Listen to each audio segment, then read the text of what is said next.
Hey guys, I'm Janet on occasion, and today we're playing another Total War Warhammer II Battle Replay. This one is a community cast, once again sent in by King of the Dead. This was from Turin's tournament the other day, his Flash tournament, and he's against Faust. And this is a cool one. So King of the Dead obviously loves his Tomb Kings, so here he is once again with the Tomb Kings. But man, he's good with these guys. It's pretty crazy. Anyway, so Tomb Guard in the front line. He's against Chaos, so the Tomb Guard, they're going to hold up a little bit, but frankly most Chaos infantry is just going to slaughter them. It's there's no infantry you could really put in the way of a heavy Chaos front line and survive. So immediately it's going to be rough, but he's trying his best with the Tomb Guard. He's not going too cheap. These guys should hold out a little bit. He does have Skeleton Warriors on the outside. He's got 2 Chariots, which is tough against Chaos. You know, Chariots with their combination of sort of decent monsters that these guys will get stuck on, and also just heavy infantry that are hard to pass through. All that well. It's going to be tough for the Chariots. My first impression is that these guys are screwed, and we're not seeing these guys do anything. That's my first instinct here. Also, though, he's got 2 Tomb Princes, so the anti-large of these guys are really good armor piercing as well. They should help kill the monsters and things like that, but also they have this nice little ability which is very handy. When they get to half health, they can use the Curse of Jaff, which will rampage units and lower their melee attack a lot. So if you suddenly get a nice favourable engagement, you can make sure they can't run away for 22 seconds. So they'll be stuck there, and they won't be able to prioritise who they're attacking, because they could be rampaged, so they're just going to be attacking whatever's nearby, and a lot of that is just going to be Tomb Guard or Skeleton Warriors or whatever. So it's a really good ability, really handy, very nice. So I like that. Also, Arcan the Black. So Death Magic is brilliant against Chaos because they can't heal. So any damage is just going to be great value. They're never going to shrug it off anyhow. So yeah, Fate of Buna on a unit of infantry, it's going to do a ton of damage. Spirit Leeches on the Lords and Heroes, it's all going to add up. And there's no way of dealing with that. So very cool, very good to see Arcan here. Also, he can summon skeletons, which will help bog things down a bit, which he's going to need to, because yeah, his punches... Yeah, it's just his Lords and Heroes, really. And then these guys, Eyes of the Desert, these guys can stalk, and you never see them, despite the fact they are beautiful, but never see these guys. These guys do stalk, which is very interesting, so having something stalking to defend the back line is actually really clever. I really like this. Also, they do have poison missile attacks, which are armor-piercing as well. I always find these weird. It just doesn't seem to do a huge amount of damage all the time. It seems odd, but yeah, I mean, they're supposed to do a lot of damage, but still, that poison's going to be really nice, slow things down. They also have charge defense. Where is that? Charge defense against large, so as long as they're standing still, if something tries to charge into the front of them, which they often will, you know, they often will accidentally charge into a stalking unit, so that's pretty nice, they'll shrug off the charge. Also, just pretty good stats generally, really nice anti-large bonus. I think it's plus 21. Yeah, 21 bonus versus large, which is gigantic, and a load of armor piercing. Really cool unit. Don't often see them played, though. So he's got King Nikesh's Scorpion Legion, so, you know, and some spearmen. So good spearmen support his back line, which is the Blessed Legion of Fact, and the Skeleton Archers. These guys will actually get some good damage in. You know, they'll whittle things down over time. So it's pretty nice. Now, Chaos here, played by Faust. This is killer. This is absolutely devastating. This front line is so heavy. Sure, he's got some Chaos Marauders on the outside, but the rest is Chaos Warriors with halberds, and he has Chosen and more Chaos Warriors. These guys will just completely demolish any front line the Tomb Kings can muster. Also, he's got some good harass with the Horsemasters and the Marauder Horsemen with throwing axes, so that's very nice. He has Kolek to help deal with any big monsters and things that are going to be very scary in this matchup, because frankly, War Sphinxes and things, they can do a lot of damage to all of this infantry, so having Kolek to smash them, it's handy. Also, Chaos Sorcerer's Shadows, great spellcaster here. He's got Melkoth to slow things down so you can chase them easier, or stop them chasing you. Enfeebling Foe to limit their combat effectiveness, and Occam's Mind Razor just to give a huge boost to your own guy's attack strength, and also it imbues magic damage. So if it was Cetra using what's it called? It's the Incantation of Protection. Adds physical resist. A huge amount of it. You can ignore that if you use Occam's Mind Razor. So it's really cool. So also some Chaos Knights with Lances. So great on the charge. And good against some low armored stuff. So again, more struggles for the infantry and the chariots there. So it's very cool to see. Speeding things up because, well, everyone's already fighting. So here you can see the halberds are taking the brunt of the archer fire right now because he wants to get rid of the sort of anti-large units here, because he wants his Tomb Princes and Arcan to be pretty safe to charge in. Here, Fate of Buna on the Chosen. Brilliant move. You want to get as much damage into these guys as possible, as quickly as possible. So here, the Chariots have taken some damage, and yeah, but they're fine. There's still 9 models. Here, though, throwing axes moving around the back, and here, just poison and spears, just sat right on top of the most expensive archers. If he tried to charge in there with anything light enough to sort of sneak around the back, the spearmen would just murder them. Also, Eyes of the Desert, they're poised to deal with them too. Here though, this is a bit of a point of contention in the chat.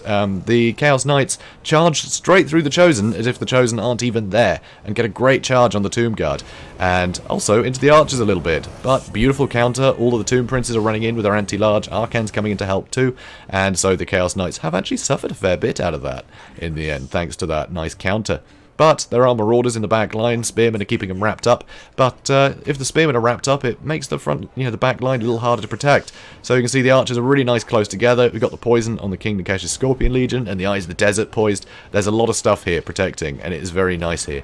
Very good formation to keep, the maximum amount of stuff safe.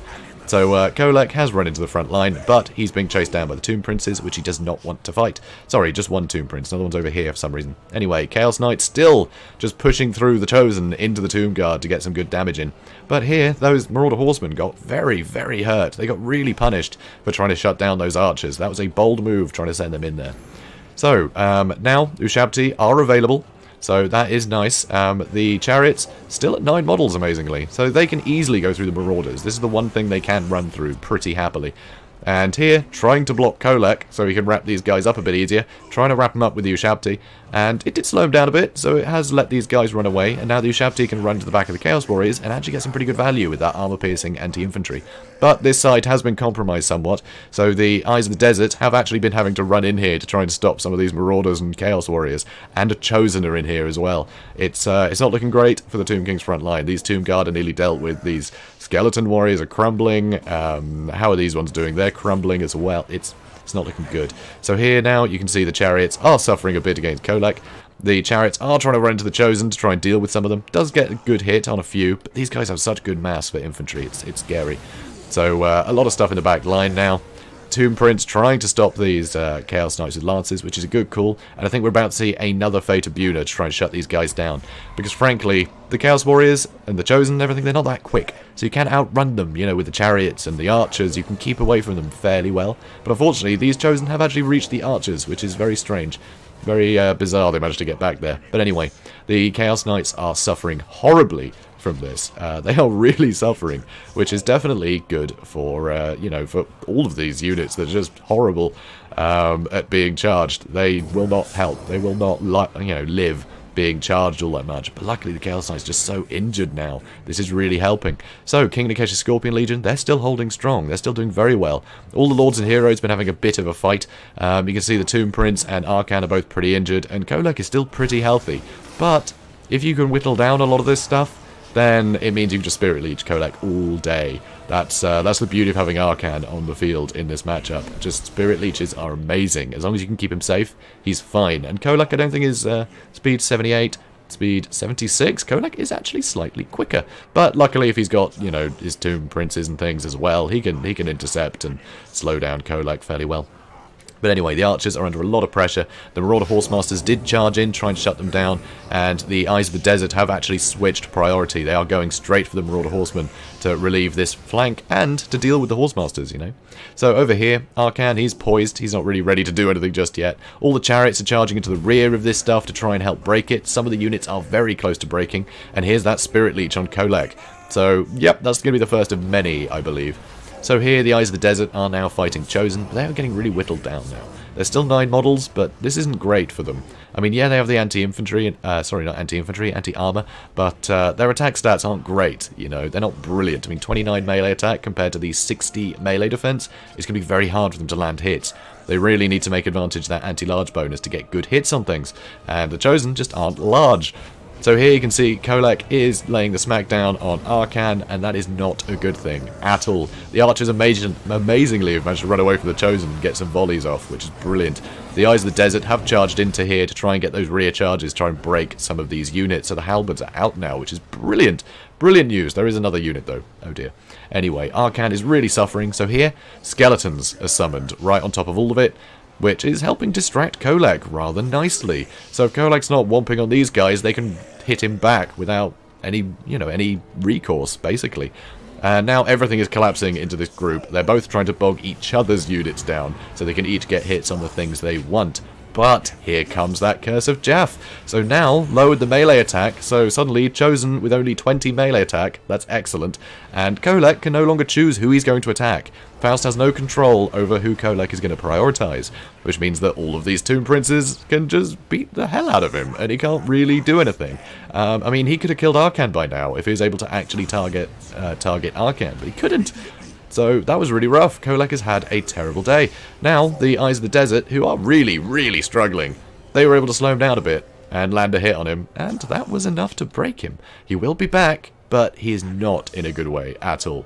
Not in the slightest. And now, it's basically just Chosen left. It's basically just the Chosen. And here, the Blessed Legion, they're still running around, they're still getting out of the way, which is pretty great. Amazingly, though, the Chaos Sorcerer is still alive, which I think is just unbelievable that he's managed to survive all this. He hasn't been gooned yet, but, yeah, he's being gooned now, and he will not last against Arcan and 2 Tomb Princes. There's just no way. There is absolutely no way. So, yeah, he's going down, and the Blessed Legion are getting loads of beautiful armor-sundering shots into all these Chosen, which, to be fair, is only putting them down to 90 armor, which is still a huge amount of armor, but still. Now, Kolek here, his one chance, Faust's one chance, is to get Kolek just to path straight through and charge at Arcan. Because if he can kill Arcan... He just missed, didn't he? I think he did. If he can kill Arcan, that's great. He might be able to start triggering these guys. And also, it means he's safe from the Spirit Leeches, which is huge. But the Tomb Princes can probably deal with Kolek. But if neither side has their leader remaining, the Chosen should probably be able to win out against what's left. I mean, the Tomb Princes can't sit and fight Chosen all day. They will eventually get dragged down. So that was his one chance, I think. If Kolek was able to connect and kill Arcan, that would have been huge. And here's that Spirit Leech, and that's enough to finish him off. One hit from the Tomb Prince in the rear while he's running, and Spirit Leech is able to finish him off. So that is one dead Kolek. So now, leaderless, it's just the Chosen that have terrible, terrible leadership now. Frankly, they've just lost so much in this. And now, Skeleton Summons, able to bog down these Chaos Warriors with halberds that you don't really want Tomb Princes fighting, but most of the halberds are going to be attacking the Skeleton Warriors by accident. They're not going to be able to get a good surround and good hits on the Tomb Princes, so they're able to come in, use their good armor piercing to help deal with the halberds that are really struggling to keep their leadership high enough anyway. And now Arcan can chase them off the field while the rest of these guys turn around. So the Blessed Legion had been firing into this group. Now, this is just the smallest nitpick, right? This is the one time where I'm like, oh, that was wrong. No, King of the Dead did this wrong. Oh, silly. Is he should be shooting at this unit. He's going to start shooting at this unit instead. Which, fair enough, it is in the back now, but they're going to turn around because they're being attacked, right? So you don't want to be shooting into the silver shields, you want to be shooting into the backs of them where they can't get the shields going. Because frankly, these Chosen aren't going to hold up against all this nonsense anyway. So, yeah, may as well get better value out of the archers. But, I mean, at this point, King of the Dead clearly won already. So it doesn't even matter. But that's the one nitpick I have. So, yeah, take that, King of the Dead. Be better with your archers. Yeah. Yeah. Yeah. But yeah, no, this was impeccable. This was really well played. And what's mad is, the, you know, Chaos played brilliantly there as well. I mean, yeah, there was maybe like a one engagement where the Marauder, you know, Horseman tried to get at the archers. That's about it, really. Other than that, it was impeccably played by both players. But despite my first impressions, that Tomb King build was really good. I honestly just thought it would get completely run over, but no, it got some work done.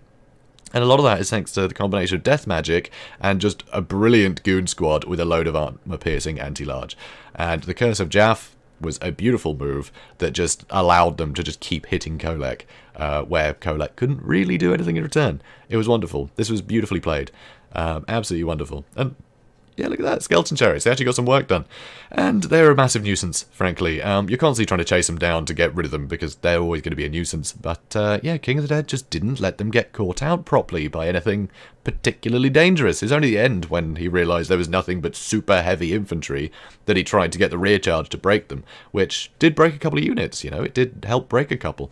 And, yeah, charging in the rear, they're not braced. That's the best value you're going to get. So, piling in like he did, yeah, that was... yeah, good end for them, frankly. That was as much use as he was going to get out of them at that point. So, pretty impressive. Pretty damn cool. So, really well played by both players here, which is why it's such an interesting game. Absolutely loved it. So, guys, if you enjoyed this as much as I did, please do comment, like, and subscribe. It all helps the channel out, and I will see you in the next one. Have a good day, guys.